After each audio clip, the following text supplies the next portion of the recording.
Okay guys, the first thing we're going to do is get rid of these equations because those give us really ugly fractions when I started to solve them, and I don't want to give you guys ugly fractions. So let's make equation 1, 5x plus 2y minus 6z equals 1. Equation 2 will be 2x plus 3y equals 19. And equation 3 will be 3x minus 7y equals negative 6.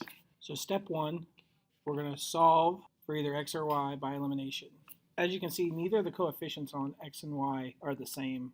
The x coefficients are different and the y coefficients are different. So what we have to do is we have to multiply every term of one of the equations by a number that will allow us to eliminate a variable. I'm going to pick x.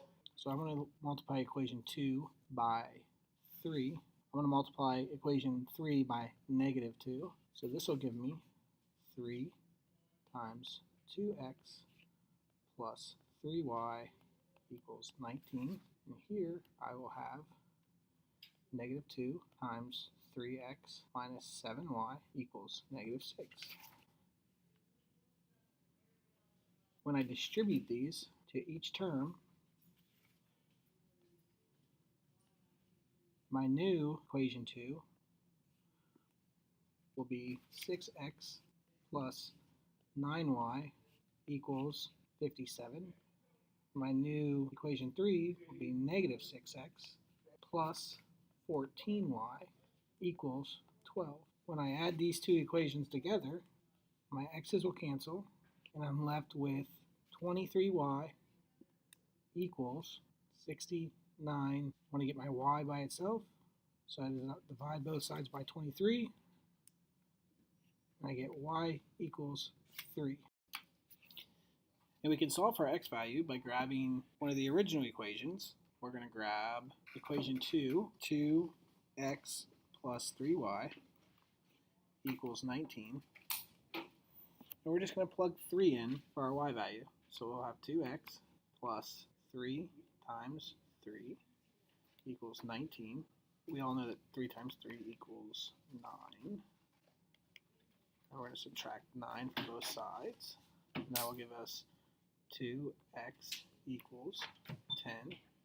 We'll divide both sides by 2 to solve for our x value. We get x equals 5. If we come back up here and get our equation 1,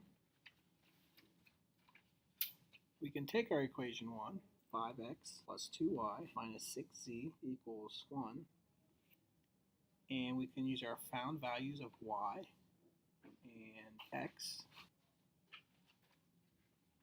and substitute those in to solve for z. So we get 5 times 5 plus 2 times 3 minus 6z equals 1. So we get 25 plus 6 minus 6z equals 1. So we have, I'm going to drag it down here, 31 minus 6z equals 1. We have to subtract 31 from both sides. It's going to give us negative 6z equals negative 30. Then we have to divide both sides by negative 6 to isolate our z value. We're going to get z is equal to 5. So then when we write this into our ordered triple, we use our x value first, which is 5. Then our y value, which is 3. And then our z value, which is 5. So the solution is 5, 3, 5.